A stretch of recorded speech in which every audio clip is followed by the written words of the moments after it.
What you are about to hear will blow your mind and give you six-pack abs without even exercising. Pull up a bar stool and relax. Hey, who wants to have some fun? You've made it to Happy Hour with John Gaskins. Oh, no. Not again. Get ready for entertaining local and regional sports talk that will change your life. Or not. And by the way, when you're telling these little stories, here's a good idea. Have a point. It makes it so much more interesting for the listener. Here's your host, John Gaskins. Here's Johnny. Hello! Ah! I'm back, baby! I'm back!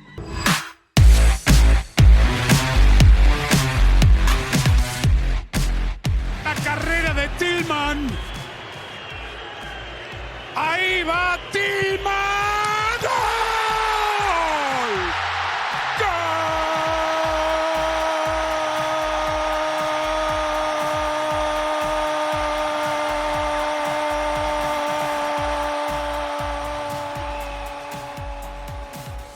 ¡Gol! Goal!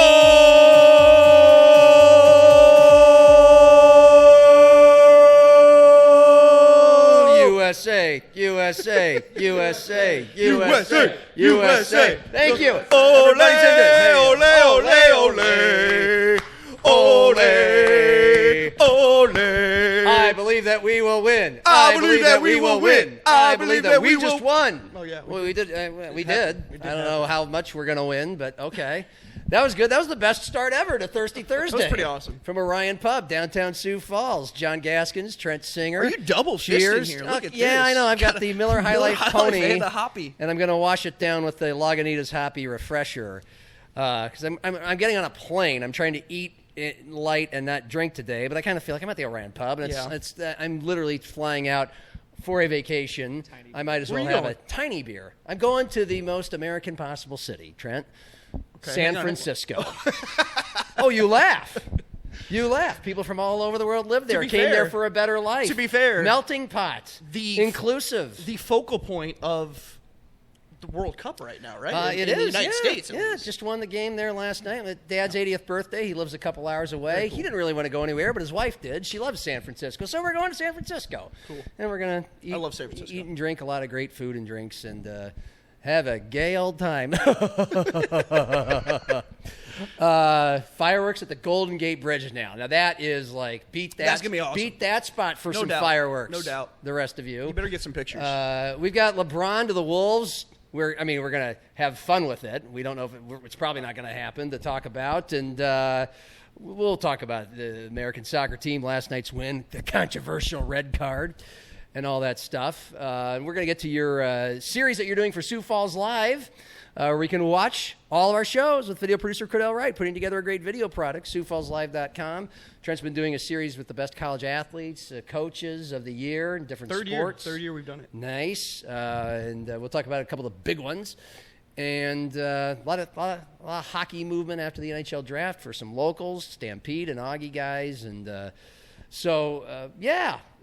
but first, by the way, if you are watching, the guy in the middle is Johnny Oppold. Thanks for the participation there on the Johnny goal, Oppold, the goal ladies and chance. gentlemen. Best bar in Sioux Falls. Co-owner of the Orion Pub in downtown right. Sioux Falls, Trying where to we clap. do the show almost every Thursday. Yep. Oh, and the other co-owner here is we at go. the door, Thomas. And Thomas Hench is he coming needs a in. key. He's looking at us. Hey, dip squads. Hang on, Cordell's got this. Do I need to use my key? Really? You're just going to sit there and make me use my key?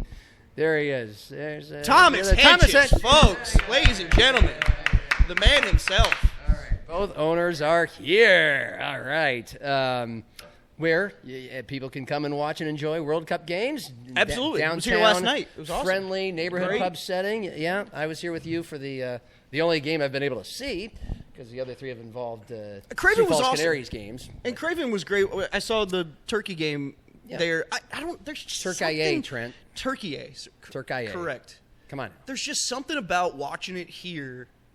It's like more of a neighborhood. Yeah. And I think that's what you guys are going for, right? Yeah, man. Yeah, it's the downtown's neighborhood pub. Yeah. Check it out. I love it. Let's talk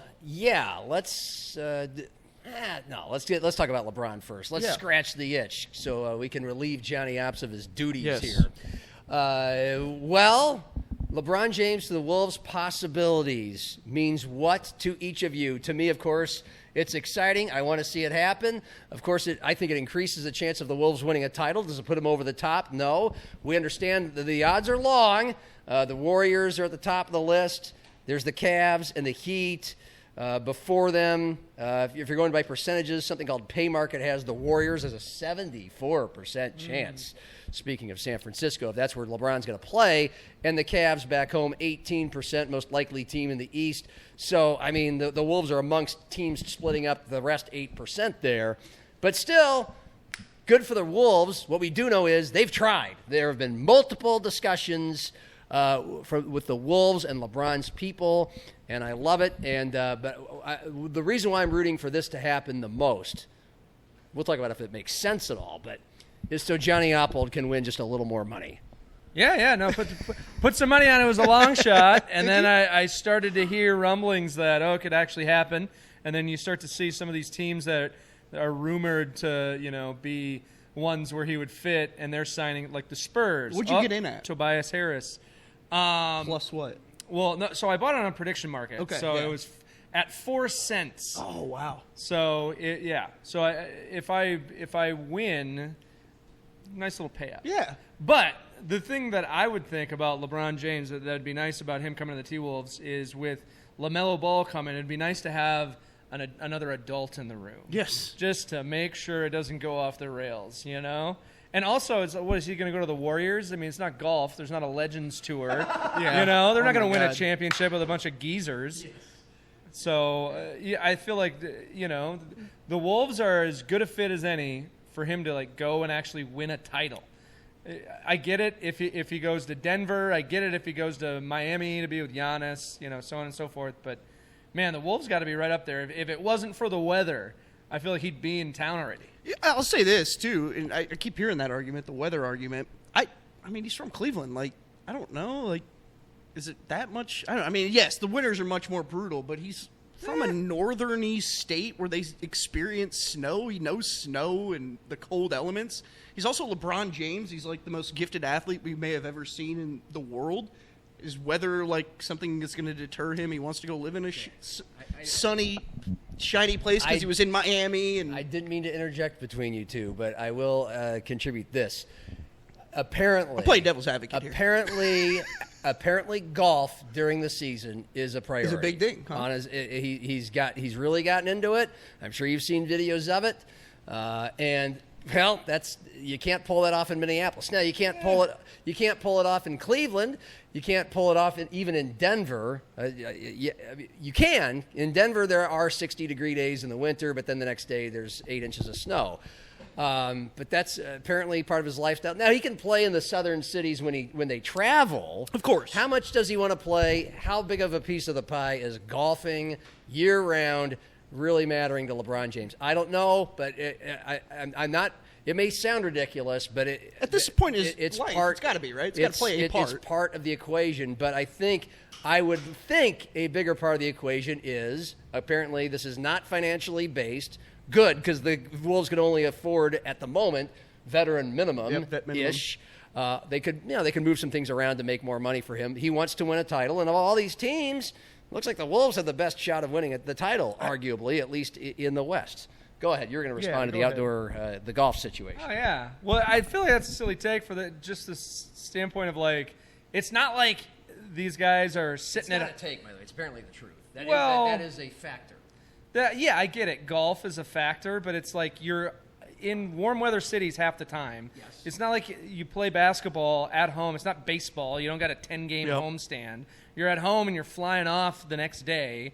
Not to mention, basketball's going to be over in a year or two. You can play golf your whole fucking life, man. I mean, just to say, every old guy I know, that's all they do is play golf. So he's got plenty of time to do that. If this is it, and he really wants to win a title, I mean, you got to pair up. I think he should be looking at, which stars do I fit with? So, I would get it if it was Denver, because I feel like he'd fit really well with a Jokic. I'd get it if it was the Wolves. He'd fit really well with the guys I got there. They got kind of two backcourt stars. So would he fit with Giannis? Maybe. I feel like that's a little bit of a weirder fit because they kind of play the same game, and they're both very ball dominant. But I mean, I don't know, man. And for the people saying he would go back to Cleveland, I mean, do they really have a better chance than the Wolves? I don't think so. Because to your point, he's not playing golf there, is he? Yeah. It seems like the only, besides the obvious of that's where he's from, like he's kind of done that before. I mean, they did. They reached the Eastern semis. They're not a bad team. The only reason that would make, I don't know what they have there as far as his teammates go, but it's easier to win a title coming from the East. The Knicks just proved it. You don't have to play the Spurs in the playoffs. That's the notion of why he would go to any team in the East, because he is older. And it is brutally physical, especially when you play the Spurs in the West. And the Spurs, though, were tuckered out by the time they got to the finals a little bit. And the Knicks, who were, running laps around these other teams, sweeping them, having a bunch of days off because it's the East, that was part of the reason why they were able to beat the Spurs. The Spurs weren't able to be as physical because they were a little bit more beaten up. So you don't get beat up as much. If you're trying to win a title, it's easier to win a title out of the East. Well, when I brought it up a week ago too, I brought it up purely based off of fit too. I mean, you look at all the teams that would be in the running for this. The Warriors, I guess, make the most sense because of maybe some of the veterans there. Well, it's not much of a move. It's really not. And like I don't know. You're not guaranteed a title with that team. With the 8, like their availability for that team is not going to be like a guarantee at all in an 82-game season. To me, that's the biggest long shot. It is the out biggest of all the long teams. shot for a championship. I think if he wants to win another championship, and that's what I said a week ago, is Minnesota is the best option. I mean, clearly the best fit here for him. And who's going to be your power forward now? Now you don't have Nas. Can I throw a name out there? Yeah. If this guy wants to win one more championship, why not? Bring the king to Minnesota. I'm not kidding you. And you have a young team. You have a team with a lot of edge, and they absolutely could use a player like LeBron that could center them, especially in those playoff moments where it starts getting tight. You drop a game, and your backs are against the wall. A guy like LeBron James is the kind of guy who's been there, done that, and can totally carry the load. And 20-something seasons he's been doing this. Setting force. Yeah. 100%. Well, and a team of playoff risers that just have been missing the one thing to get him over the hump. And if it's LeBron versus Julius Randle, I mean, who gets you over the hump better? Yep. You know what I mean? Yep. Like if they went into last season and they didn't have Julius Randle, they had LeBron on that team. And I'm not talking about this year where half the team was injured, but last year when they were all healthy and they were beating the Lakers, they were beating the Warriors, they came up short with the Thunder. I feel like they got a great shot if that team had LeBron on it. I just feel like he gives them what Randall didn't, and that's floor spacing. That's a guy who can run. I mean, when you look at their moves that they've made this year, it feels like next year they're going to be running and gunning, man. I mean, that's what the team's going to be. I mean, that's why you go out and get Ayo Dosunmu, you repay him, you get LaMelo Ball, you get rid of a guy like Randall who slows everything down. I mean, I think it's going to be pace and space. Yeah.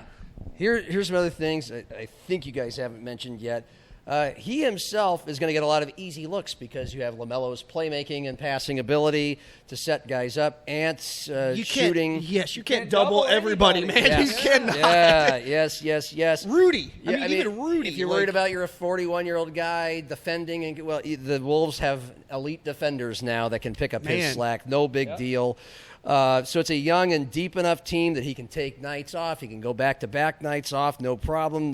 And by the way, he's a guy who, he does do load management. He has also played 55 or more games in each of his last 5 seasons. That's crazy. So this guy does not take a ton of games off. And by the way, he's still productive. We haven't even talked about that. Like, he did average 21 points a game last year in 60 games. He shoots 52% from the field. He grabs 6 rebounds a game. And, oh, by the way, he would essentially, I think we would agree, even though you've mentioned he's kind of more of a small forward than a power forward, but he basically is replacing Julius Randle, the energy hog, the oxygen, the ball hog, and just the brute force who averaged, 1 assist a game in the playoffs? LeBron has averaged 7 assists or more in 10 of his last 11 seasons. So he's fine distributing the ball. He's not going to wreck your chemistry or your ball oxygen. He is fine to distribute, and again, he'll be efficient and productive. He'll be open a lot because you got to worry about the other guys anyway. So he's not going to take. And I'm not going to say I've been watching a ton of Lakers games the last few years, but he's not going to jack up a bunch of stupid-ass shots that are going to ruin possessions, and in some cases in the playoffs, and it wasn't just Julius, but would ruin games. I think he's too. It's worth noting that his game has evolved over these last few years. It's the twilight of his career. He isn't the same guy who demands the ball as much, and I think that's a perfect fit in this situation because you do have guys. Your backcourt's loaded, right? You have Anthony Edwards, you have LaMelo Ball. You got Jaden McDaniels who demands the ball. I mean, you have a lot of guys. There's a lot of mouths to feed, and there is just one ball, right? We've seen this play out before with James Harden was traded, around the league, and like how are you going to make this work? There's one ball in the court, right? With this particular situation, I feel like he is, last year it wasn't his team. I would argue that it was Luka Doncic's team, right? Yeah. Like this is more of a setup for him. I think at this point in his career, Minnesota makes the perfect sense. It's just whether or not he wants to go live in a. Let me ask you this: do we know what the golf simulator scene looks like in Minneapolis and St. Paul? Oh, I'm sure it's great. How about like those indoor golf facilities? Yeah. I mean, come on, they got to exist, right? Yeah. Well, I think even when LeBron was the guy on his teams, I remember like the LeBron versus Jordan crowds, right, where you'd have like the arguments. It'd be like, well, look at LeBron at the end of the game. He passes. He's passing the ball. He's made the right play his whole career, and he's caught a lot of hell for it because caught a lot of flack for it. He'll pass it off, and Tristan Thompson misses the layup or whatever. But one thing I will say, and this is why I put a little bit of money down on this as a long shot, is because they were leaking all these, like, little by little, you get all these little breadcrumbs about, like, his demands. And it was like the Timberwolves fit everything except for that golf one, right? So it's like he wants to play in a place with 2 stars. They got that. He wants to play in a place where he's got a chance to win a title. They got that.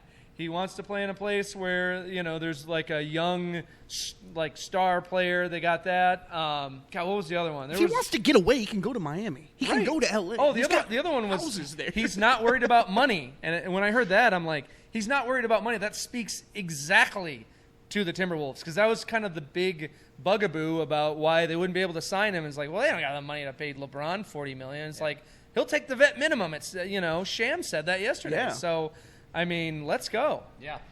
One last thing about those titles. For one, people forget that one of the great NBA Finals shots of all time to win a game, I think it won the series against the Suns. John Paxson hit that, and guess who passed him the ball? Oh, that's Michael Jordan. So Jordan did do that every now and then.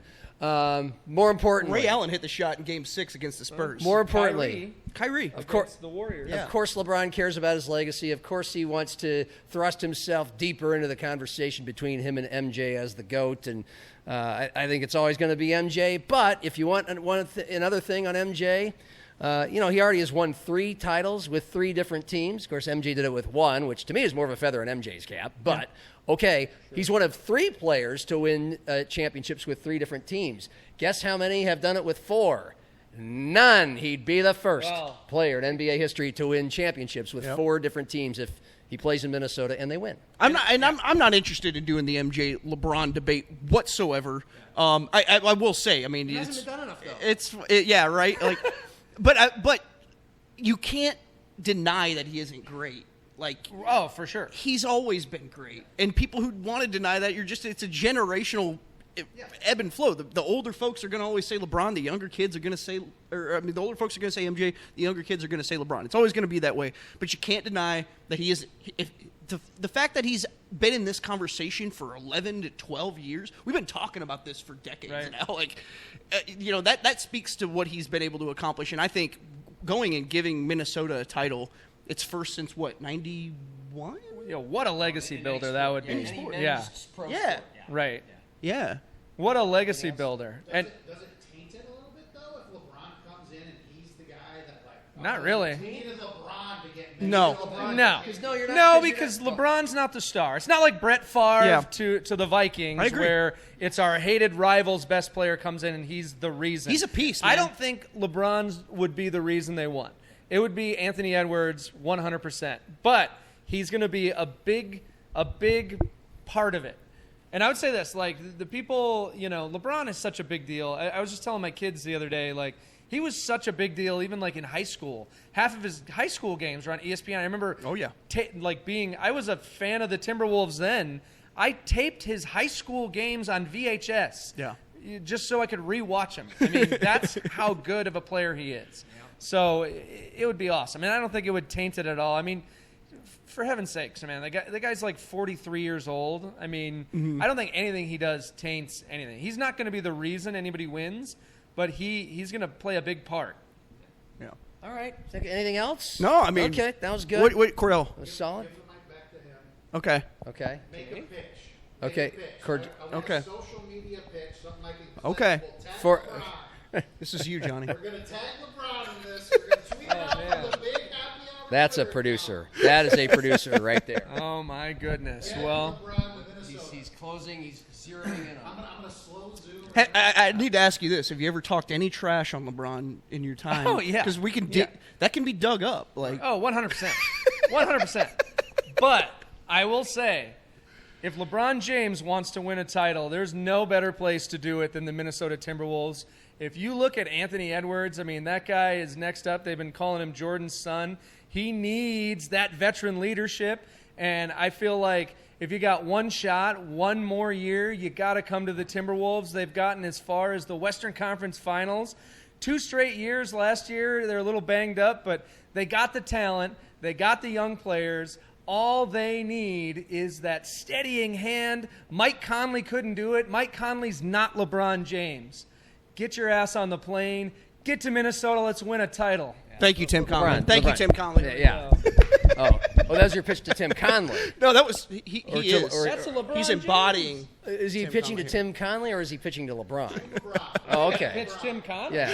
He's trying to get it. Okay, I'll make my pitch now. LeBron, this is you don't want to have the Golden Girls Part 2. Okay, mid-century modern with the gay guys in Palm Springs. That didn't work out. Here's where the real video starts.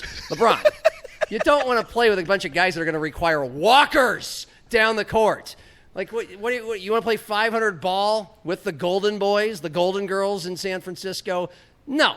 You want to win a championship, and you want to win it with young players that are studs, LaMelo and Ant. You want to golf?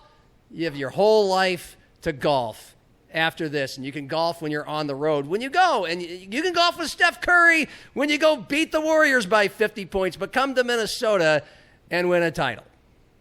The only thing I'll say is it's not that cold up here. I mean, you get used to it pretty quick. He's lived in Cleveland. Come on. I mean, it's really. I think I think that's an overblown been through the cold part of this. Yeah. You can spend. go ice fishing, man. All right, Johnny. If you want to stay for the Team USA talk, you can. If you want to get back to work, you can. Whatever you want to do, it's I'll up to let you. guys talk. So Okay. My kids have been watching. Yeah. Johnny Oppold. I've been busy. Johnny Oppold. Ladies and gentlemen. Best place downtown to watch Team USA, and of course your officially unofficial Timberwolves. We didn't even watch get to bar talk Weird Al, of Johnny. Sioux Falls. I'm sorry. I wish we okay. would have recorded. It's I all wish right. we It's would all have right. recorded the discussion about how Weird Al pulled out all the stops in Sioux Falls. It was great. The It was other a good night. time. Yeah, It played was. did the hits, but also did some B-side. Oh stuff. yeah. Cordell's like, we don't have to talk about Weird Al, and then I just started talking about Weird Al. I just wanted to hear the saga begins so bad. Why not? Oh, Cordell does not like Weird Al. It's a bit of a generational gimmick thing. to you. It's a generational thing. It's a gimmick. Yeah. That's fair. There's a lot of people who think that. I'm kind of in the middle, to be honest. I applaud. I mean, when I was a kid, I was like 5. First thing I remember, "Eat It."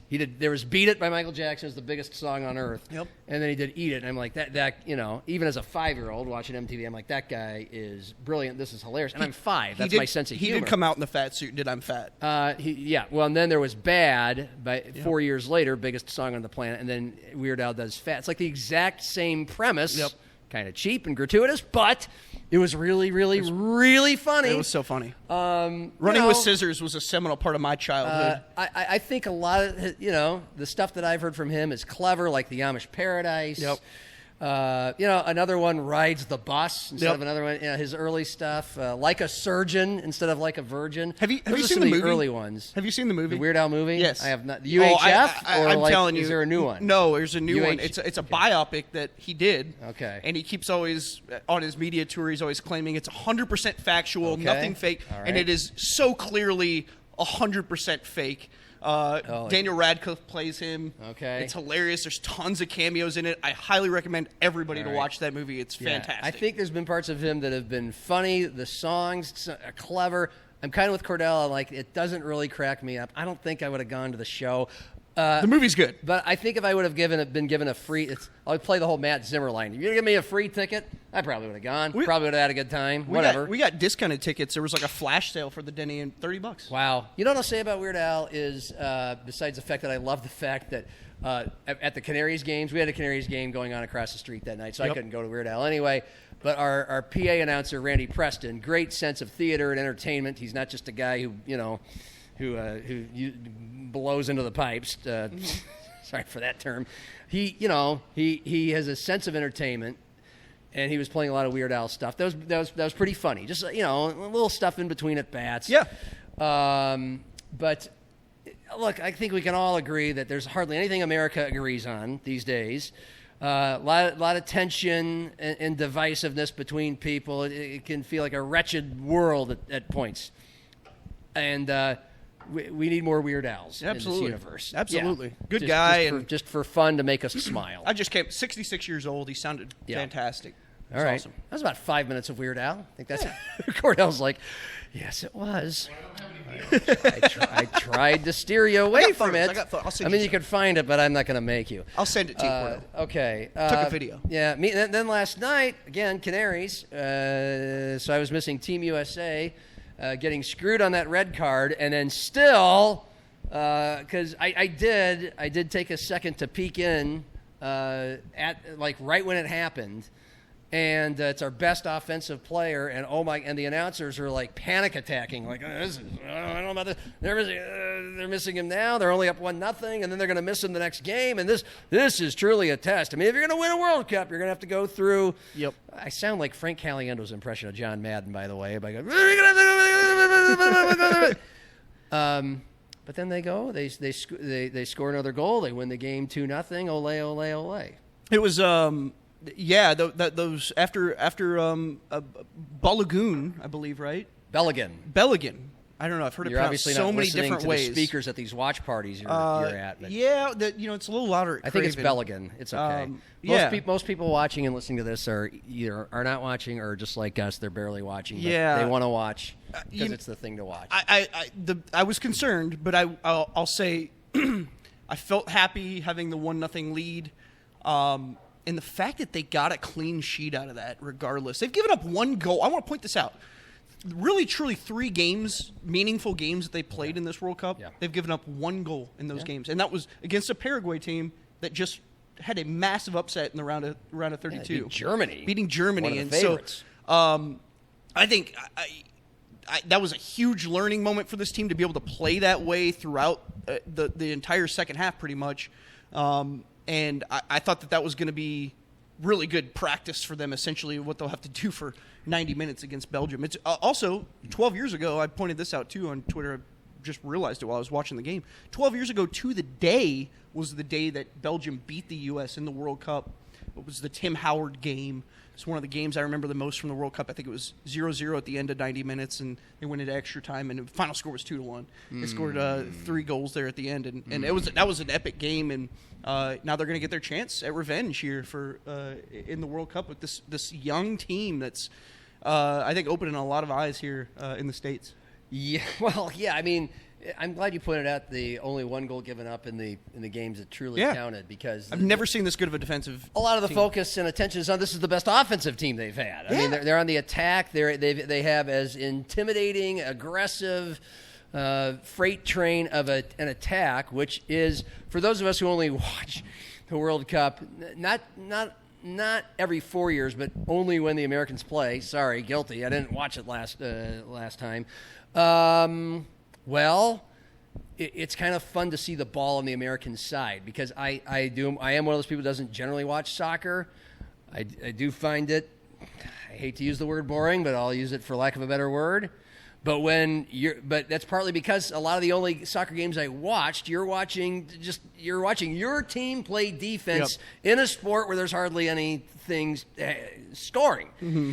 And to watch the Americans constantly on the attack to where there's a bunch of almost goals that eventually do lead to defensive breakdowns and to goals. Mm-hmm. That's awesome. But your point is they are versatile. They're multifaceted. Yeah. But I think the freight train offense helps that defense. They're not on defense as much. The goalie's not taking as much shots coming in. Yep. And it's like complementary football. And it's soccer. You can only win if you're possessing the ball, and so that's obviously the key. But their back end has been so solid. Tyler Adams back there.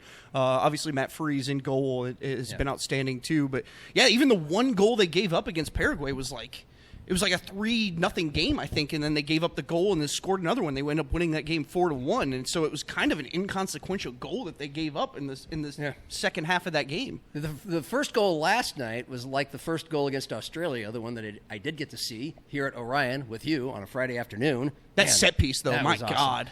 But but there was another guy, Canary's press box last night. Some of us are watching the replay of the goal.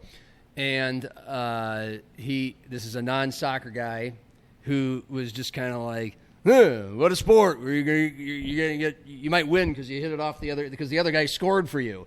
It's like, well, even me, look at me turning into Pele over here, turning into Alexi Lawless. I'm like, well, sometimes those goals happen off that guy because they're trying to block our guy from getting the ball, and it's basically trying to be in a spot to prevent a goal. That's already inevitable, and I don't know if I explained it well. Well, my hockey mind automatically, when I see own goals like that, it's a lot like goes to pucks deep, pucks to the net, man. I mean, you hear it all the time from coaches, and there's a reason for that. It's puck luck. Yeah. You hear puck luck, which there is some, but get it to the area, man. In some cases, they're trying so hard to prevent the goal because they know it's coming that it goes off of them. It happens in a split second. But that red card, wow. Yeah. Okay. Again, doesn't take Pele to watch that and go, even if you just, you don't watch soccer, you watch football, you're going, it's the same thing. It's that there didn't appear to be any intent there. And wasn't it initially a yellow card anyway? No, they didn't even call a card. A yellow card. That was the thing that frustrated me the most. They found a red card. They hadn't called a card the entire game up until that point, which was baffling to me. It was a rough game because Bosnia was trying to rough us up because we have more skill, right? Is it a red card? Yeah, probably by definition, but you could argue too that Messi, had a similar play in this World Cup and didn't get called for anything. So that's where you go, hey, I'm not a conspiracy theorist, but no consistency. It feels like, hey, Americans, you've been playing, you've had a favorable draw. You've been playing all your games on the West Coast, not a lot of travel, and you're not there yet. You're not one of the blue bloods here. It's happening a little too fast for you. I don't think they would have given Messi a red card, or I don't know, name one other great soccer player. Ronaldo, that's who I was thinking of. I almost nailed that one. Think of those guys. Yeah. They're not going to give those guys a red card, or they're not going to give Germany as a team, or Argentina, or Brazil, the blue bloods, that red card. But it's kind of like, you got to earn your spurs a little bit, America. So the way Flo's been playing coming into this World Cup, the way he played in it, it's. Do you agree with my? I agree, but I also am just like you're. That's where I just want to see more consistency here, and FIFA needs to. Recognize that that's a problem. They won't, but no. I just think you're at the discretion of that referee. And as a matter of fact, I watched the Bosnia coach absolutely laying into him for pretty minuscule call later on in that game, and I was just like, just give it to him, man. I was honestly rooting for the Bosnia coach there because I was just like, I hope everybody doesn't like this ref because right now he is not welcomed in the United States. Correct me if I'm wrong, but when our guy was getting kicked out, were there not Bosnian players like kind of right there, kind of consoling him as he walked off the field, or was I seeing the wrong thing? Not consoling him, but it looked like he Yeah, was, they might have were given walking a couple off there pats. with a couple pats on the Yeah. back. Like I think they kind of. Yeah. I don't think that was just game recognizing game. I think it's kind of like. Yeah, Well, we it's a got- it's a rough sorry, call got too. screwed. He knows he's out for the next game, and Yeah. that's why he's it's a I don't pretty know. dejected feeling. Can FIFA overturn this kind of stuff, or is that a definite? Nope, they I don't can't. know. It's pretty Okay. much. I mean, there is an There's appeals an appeal. process, but it Okay. won't be done by the time the next game. And that's happens. Monday, right? Yeah, Monday, is America the versus game. Belgium, and we're favored in this, right? I think we're favored. I would but think it's going to be gonna tighter. the hardest game. It's going to be tighter, but Yeah. I think a draw might be the most favorable Yeah. outcome after Yeah. 90 minutes. You know, One so- final point, just to make me sound smart, like I haven't been listening to other people make points and I'm regurgitating them. It's pretty cool that that America's been without Pulisic, their best player, or Balogun. Yeah, sure. Nailed it. Flow. For like they've been without one or the other pretty much Yeah. the entire time, and Last they're- 3 and games. and they've dominated the teams they have played. Yeah, I good mean- sign if they ever get both of them at the same time. They can win without Flow. Yeah. Yeah. It's just going to be it's going to be a tall task, and it's in Seattle. You know, we're still on home turf here. Yeah. We're going Well, to the home of the 12th man. That's One of right. the most loudest football stadiums in America. So. I also just want to point out Sunday's schedule for the World Cup is unreal. I got to find this quick. There are 2 games that day, and they're both round of 16 games. If you're not taking a ferry to Sausalito like I am and spending the afternoon sipping wine in a Mediterranean seaside sort of landscape, Yeah. not caring about what's on TV, and you're watching soccer, who's playing? I'll be down in like Yankton, and I'm going to have to figure out how to Like get Yankton? back. What are you going to Burbank? Crofton. The other side, Okay. yeah. Oh, okay. Yeah. Brazil and Norway at 3:00. Fantastic game. I mean, that's going to be killer. 7 p.m. Mexico England. I mean, talk about 2 games back to back on Sunday. Yeah. We have a treat for World Cup soccer on Sunday. Okay. What brings you to Crofton? I'm Just curious. 4th of July stuff with the family. Oh, cool. Yeah. You should Probably blow blow some some- stuff yep. up. Go to that golf course there. They've got one of the most In famous. Crofton? Yes, they've got one of the My most parents famous live right next holes to it. in Nebraska. In the Midwest, is just a deep, like downhill par 3 with the Missouri River in the background. My parents live right next to it. I've yet to golf that course, but I've hiked the trails right behind it. It's on my I wouldn't say bucket list. It's on a to-do golf list. Crofton, So where go my wife and play I the got Crofton. married. Well, no kidding. It is true. That's very nice.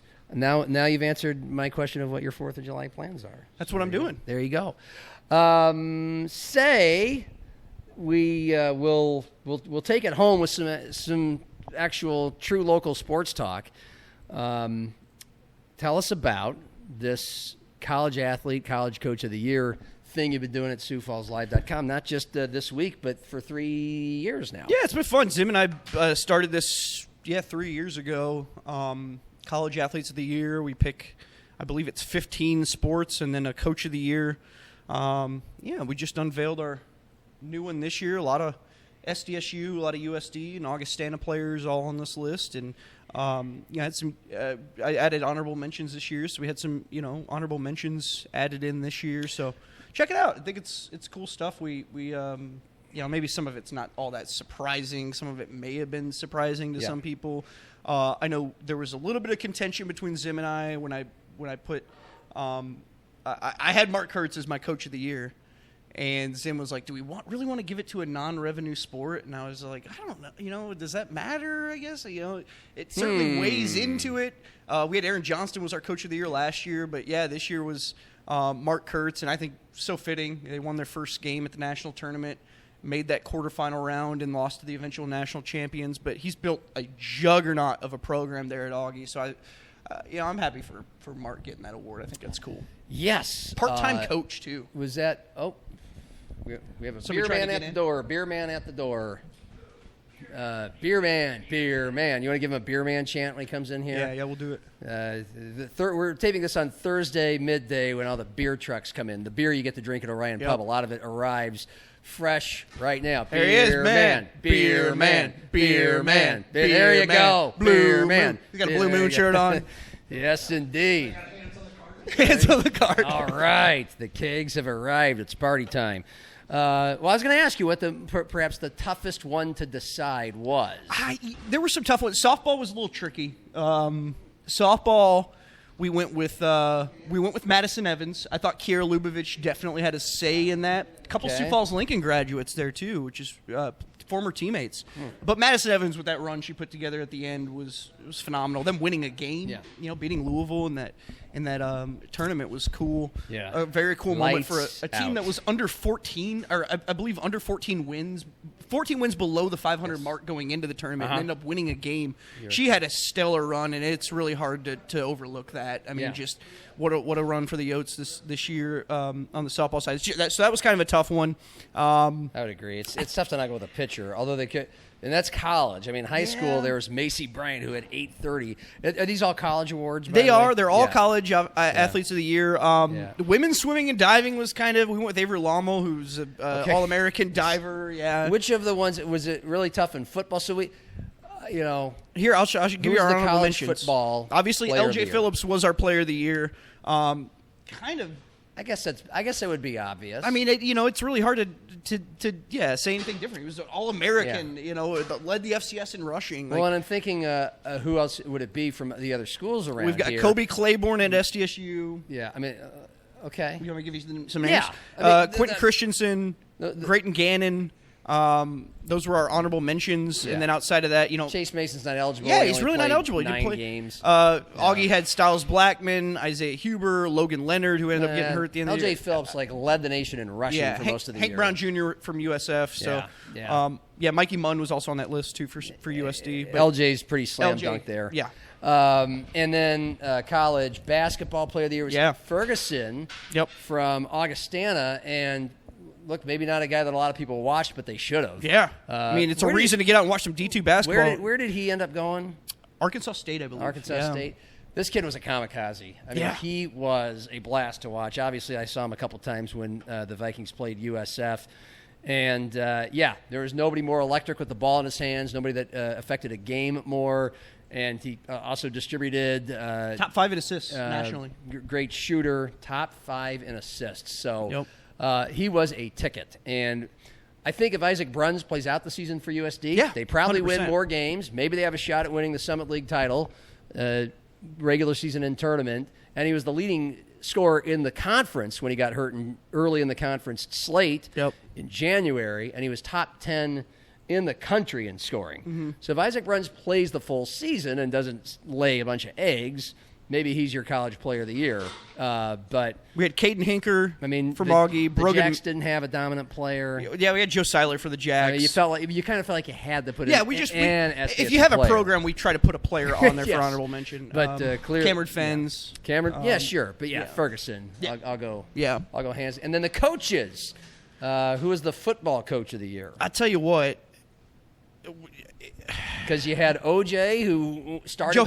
Joe Hansen was the only football coach on this list. Only coach on this list? I mean, I guess so. Because OJ went 9-0 and had a number 5 ranked team in the country. Yeah, this is all sports too. So you had Tim Huber, Augie baseball. Okay, so you didn't have individual sports coaches of the year. You did not. No. This was just overall coach of the year. Okay, go ahead. Who are the other nominees? Yeah, Tim Huber, Augie baseball. We had Garrett Rabwin, Augie hockey. Greta Melstead, Augie softball. We had Travis Johansson, USD football. Robert Wagner, USD softball. Rob Bishop, SDSU baseball.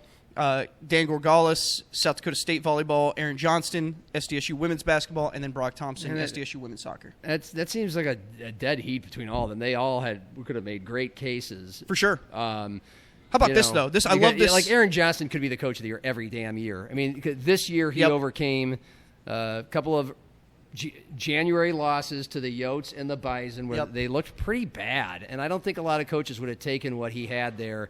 And then that just, of course, cooked up a way for them to get revenge both at the end of the regular season and then on back-to-back nights in the Summit League tournament to win the championship. But and then coach of the year could be, well, who had a bad team last year? That's usually when it's coach of the year, like in major sports, whose team had the biggest improvement. But and Travis Johansson with USD wasn't that. I mean, they were a semifinalist the year before. They actually got worse But if everybody watches the coaching job that he did when they were 0-2, 2-3, 5-4, to just get better down the stretch and make the most out of what they had. I mean, they had talent, but I mean I thought the turnaround that season was pretty impressive, right? The way USD bounced back after that Lamar game, I believe it was, and then they just really kind of put it into another gear, beat SDSU in the regular season, obviously, with a backup quarterback. But they made it further than any other D1 football team in this area, so it felt like it, worth certainly putting Travis Johansson as an honorable mention. But I got to point this stat out because we're almost approaching a fascinating point here in Mark Kurtz's career.